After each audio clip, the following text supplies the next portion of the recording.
Pemirsa, kami hadirkan informasi yang sangat viral belakangan ini, fenomena cek kodam viral di media sosial. Banyak masyarakat yang ikut serta memasukkan namanya untuk dicek apakah ada kodam dalam dirinya. Ini viral di media sosial, berbagai platform media sosial.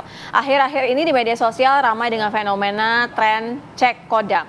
Kata cek kodam mulai ramai setelah salah satu pengguna TikTok melakukan siaran langsung dengan dalih baca kodam melalui para penggunanya. Ya, dan hal yang menarik juga dari siaran langsung tersebut, si pembaca kodam itu tidak memperlihatkan wajahnya, namun hanya menggunakan suara saja. Dan terus membacakan kodam setiap nama dengan cepat. Jadi ada nama Sira Safira kosong, Sira Safira ada kodamnya, begitu ya. Iya, iya. Nah, kita akan coba membahas hal ini dengan Ustadz Faizar, yang juga kita akan membicarakan mengenai cek kodam ini. Sebenarnya bagaimana sih pandangan dari agama ya? Dari sisi agama. Ada Ustadz Muhammad Faizar Hidayatullah selaku ahli ruqyah juga. Selamat pagi, Assalamualaikum Ustadz. Assalamualaikum Ustadz. Waalaikumsalam. Waalaikumsalam warahmatullahi wabarakatuh. Kita ingin tahu soal fenomena kodam ini. Apakah memang benar di Islam memang ada kan jin korin, jin kodam? Apakah memang benar bisa diterawang kalau kita tuh punya ada kodamnya langsung lewat media sosial segala macam seperti itu, Ustadz? Nggak bisa sebenarnya. Apalagi kalau cuma lewat nama ya Mas ya. Karena tim saya sudah survei pakai 3 akun yang berbeda. Kemudian nanya kepada akun yang suka cek kodam itu, ternyata dari ketiga-tiganya itu, padahal ini 3 akun 1 orang ya. Hanya pakai akun fake gitu, akun bayangan. Kemudian jawabannya bisa berbeda-beda. Ini kan menunjukkan bahwa cek kodam ini nggak valid. Gitu. Jadi metode penerawangan ya hakikatnya itu perilaku tukang sihir. Dan itu diharamkan dalam Islam. Iya, Ustadz, tapi kalau misalnya banyak pertanyaan juga Ustadz, apakah memang setiap orang itu punya kodam berdasarkan dari agama Islam begitu Ustadz?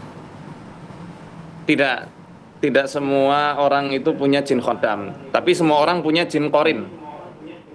Beda ya, ini dua apa istilahnya, istilah yang berbeda dalam bahasa Arab. Korin itu artinya adalah teman. Jadi jin korin ini adalah setan yang pertama kali menyambut manusia ketika baru lahir. Dia nggak akan pernah terpisahkan oleh apapun sampai manusia itu meninggal. Bahkan kalau misal orang diganggu jin korin dengan was-was gitu, mau diruqyah sampai ribuan kali juga nggak akan lepas ini jin korin. Karena sudah jadi kodratnya, dia akan selalu ngikuti manusia. Semua manusia tanpa terkecuali. Bahkan Nabi dan Rasul juga ada jin korinnya. Tapi kalau yang namanya khodam, tidak semua orang punya jin khodam. Karena khodam secara bahasa sendiri artinya pembantu, perewangan kalau dalam bahasa Jawa. Yang artinya khodam ini membantu manusia tidak secara gratis. Dia memberikan fasilitas-fasilitas kesaktian, itu tentu ada hubungan barter atau timbal balik. Manusia menghamba kepada jin, ya, menunjukkan loyalitasnya, maka nanti jin akan memberikan fasilitas sesuai apa yang diinginkan oleh manusia, ya, seperti pesugihan, ilmu kesaktian, ilmu kejadukan, kewibawaan, seperti itu. Baik. Berarti Gitu, ada jika ada. kemudian ada orang pengen dihadirkan kodamnya, harus ada melalui perantara tertentu begitu? Ya, kalau misal pengen punya jin khodam, ya berarti harus melakukan ritual yang kufur. Karena yang namanya jin khodam ini kan hakikatnya setan ini. Al-Quran sudah menjelaskan di surat Al-An'am ayat 128 dan juga di surat Al-Jin ayat 6. Ini 2 ayat yang menunjukkan bahwa Islam sangat melarang manusia memiliki khodam atau bekerja sama dengan jin. Ya, karena kelak di hari kiamat Allah akan menuntut kepada jin. Faristaktsartum minal ins, kenapa kalian banyak menyesatkan manusia? Wa qala awliya'uhum minal insi rabbana istamta'a ba'duna bi ba'di wa balagna ajalana alladzi ajjalta lana. Ya Allah, ini yang menjawab justru malah teman-temannya dari kalangan manusia. Dulu kami ketika di dunia saling menyenangkan satu sama lain. Kami melakukan ritual, kemudian jinnya memberikan fasilitas kepada kami sampai ajal yang telah engkau tetapkan kepada kami. Maka kata Allah, qala nar maswakum khalidina fiha illa masyaallah. Kata Allah, ya sudah, tempat kembali kalian adalah neraka. Kalian kekal di dalamnya kecuali orang-orang yang dikehendaki Allah. Ini menunjukkan bahwa haram ya memelihara jin khodam seperti itu. Jadi nggak boleh. Kalau punya khodam ya Ustadz harus Faizal. ada ilmu titisan atau ada ritual-ritual yang bisa mengundang mereka. Ustadz, artinya harus Begitu. ada ritual-ritual, tapi artinya ini seseorang itu tidak bisa juga langsung dihampiri dengan jin kodam gitu ya? Jadi harus ada ritual kan? Ya. Harus ada ritual atau paling enggak ilmu-ilmu titisan dari leluhurnya. Kadang-kala ada yang namanya jin nasab ya. Nah itu karena mungkin leluhurnya dulu punya ilmu tertentu, kemudian nurun ke anak cucunya, itu juga bisa.